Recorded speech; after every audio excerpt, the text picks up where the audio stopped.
Hello subscriber, આજે હું તમારી માટે એક નવી વાનગી લઈને આવી છું. તેનું નામ છે ક્રિસ્પી એવા વડા, જે ચાની સાથે આપણે ખાઈ શકીએ છીએ. બધાની અલગ અલગ આનું નામ હોય છે બધાની જગ્યાએ. અમારે અહીંયા વડા કહે છે, જે આ બાજરીના લોટમાંથી બને છે. જે મેં બાજરીનો લોટ અને મેથી લઈ લીધી છે, ભરપૂર પ્રમાણમાં કોથમીર પણ એડ કરી દીધી છે અને લસણ મરચાંની પેસ્ટ પણ એડ કરી દીધી છે. પછી આમાં અલગ અલગ જાતના મસાલા આવે છે, જેમ કે આમાં તલ એડ કર્યા છે, કોઈ અજમો એડ કરતું હોય છે, હવે મીઠું, આપણે જે રેગ્યુલર મસાલા એડ કરતા હોય જેમ કે હળદર પાવડર છે ને એવા બધા મસાલા એડ કરી દેવાના છે. તમે આને શું નામ આપશો અને તમારે ત્યાં શું નામથી બોલાવે છે તેનું મને જરા કોમેન્ટ કરજો. મેં હળદર પાવડર, લાલ મરચું, ધાણા જીરું, ગરમ મસાલો અને આ પાક્કું એવું દહીંથી આપણે આને લોટ બાંધીશું.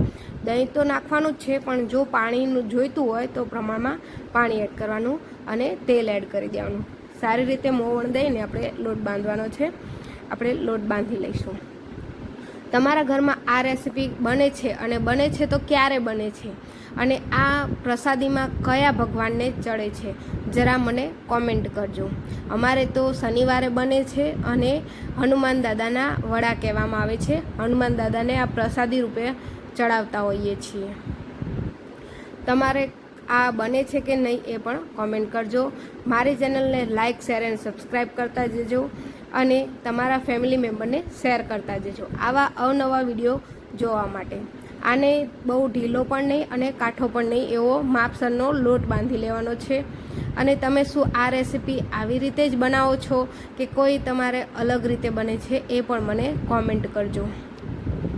આને ઝીણો લોટ લીધો છે, થોડો એવો ઘઉંનો લોટ, થોડો એવો ચણાનો લોટ પણ એડ કર્યો છે. સારી રીતે મસળીને આપણે એક તાર થઈ જાય પછી લોટ બાંધી લઈશું. આ ભાખરી કરતાં ઢીલો અને રોટલી કરતાં કાઠો એવો લોટ બાંધવાનો રહેશે, જેથી કરીને આપણે હાથેથી આને વડાને થેપી શકીએ. તમે જે આગળ વિડીયોમાં જોઈ શકશો કે અમે કઈ રીતે કરીએ છીએ. આ વણી ના શકાય, જે પાટલી વેલણથી વણતા હોઈએ એવી રીતે વણી ના શકાય. હા, ઘણા તેલ લગાવીને પાટલી વેલણથી વણતા હોય છે, પણ અમે તો થેપીને કરીએ છીએ. જે હાથથી આપણે રોટલો બનાવતા હોય એવી જ રીતે, પણ આની સાઈઝ નાની હોય છે અને વણીને પછી થેપીને પછી આને તળવાના હોય છે. રોટલાની જેમ શેકવાના નહીં. એક જાતનું કહીએ તો આ મસાલા રોટલાની જેમ જ થાય. મેં આગળ મસાલા રોટલાનો વિડીયો મૂકેલો છે, તમે જોયો હશે. એવી જ રીતે આને બનાવવાનું હોય, પણ આની સાઈઝ પૂરી જેવડી હોય છે. જો એક નાનું અમથું એવું મેં લોહી લીધું છે, લોટ બંધાઈ ગયો છે સારી રીતે. હવે એને ગોળ વાળીને આપણે રોટલાની જેમ થેપી લઈશું. શું તમને આવી રીતે રોટલા બનાવતા આવડે છે? જો આવડતા હોય તો કોમેન્ટમાં પ્લીઝ હા લખજો, ના આવડતા હોય તો પ્લીઝ ના લખજો.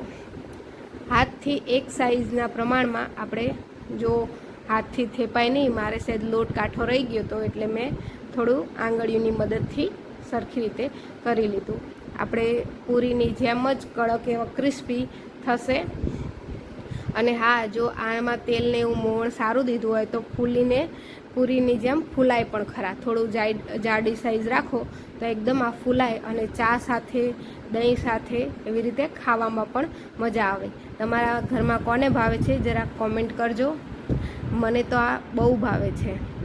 મારા ઘરમાં ઘણી વખત બનતા હોય છે. પછી આને મીડિયમ ટુ હાઈ ફ્લેમમાં તળી લેવાના. બહુ તેલ આવી જાય તો થોડી વાર ધીમો ગેસ કરી લેવાના. મારે કડક કરવાના હતા એટલે મેં વધારે તેલ આવવા દીધું હતું. તમે તમારે મુતાબિક તમે કરી શકો છો. આમાં મસાલા તમારી રીતે એડ કરવાના હોય છે. અને શિયાળામાં તો ખાસ લીલું લસણ આવે, જે લીલું લસણ આમાં એડ કરીએ એટલે આનો સ્વાદ કંઈક અનોરો થઈ જાય છે અને એટલું મજા આવે ખાવાની કે શિયાળામાં સવારમાં વડા અને ચા ખાવા મળી જાય તો મજો પડી જાય. તમારા ઘરમાં આ કોના માટે બને છે અને કોના ફેવરેટ છે પ્લીઝ કોમેન્ટ કરજો. અને આવીને આવા વિડીયો જોઈતા હોય તો મારી ચેનલને લાઇક શેર એન્ડ સબસ્ક્રાઈબ કરતા જજો. તમારી ફેમિલી મેમ્બરને શેર કરતા રહેજો.